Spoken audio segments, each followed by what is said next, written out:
ka ardhur njëri prej njerëzve te Aliu radhiyallahu anhu dhe ka thënë, atë ka thënë ty Rasulullah alayhi salam diçka më sheftas, do të thonë që se din njerëzit. Aliu radhiyallahu anhu është hedhru. Ka thënë, nuk më ka thënë mu Rasulullah alayhi salam diçka që si u ka thënë njerëzve. Do të thonë gjithçka që ka thënë Rasulullah alayhi salam u kanë për krejt njerëzit. Tani ka kallzu Aliu radhiyallahu anhu i ka thënë këtij njerëzve se Rasulullah alayhi salam kujtohet që më ka thënë Allahu i ka mallku këta katër njerëz. E i pari prej tyre ka thënë Muhamedi alayhi salam, Allahu e ka mallku atë njeri i cili i mallkon prindrit e vet.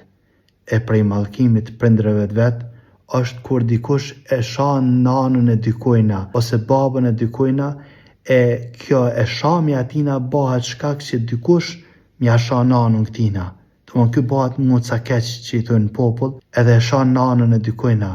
E tani kjo e shami atina bëhet shkak me shan nanën e këtina. Edhe kjo hen këta.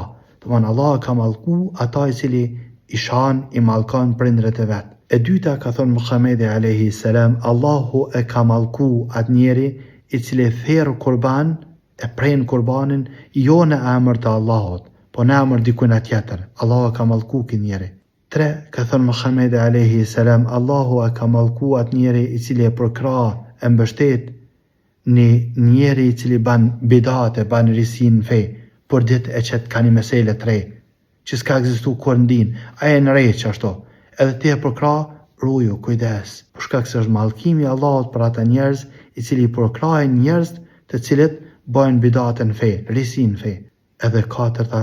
Ka thënë Muhamedi alayhi salam, Allahu e ka mallku atë njeri i cili ndryshon megjat e tokave në favor tina.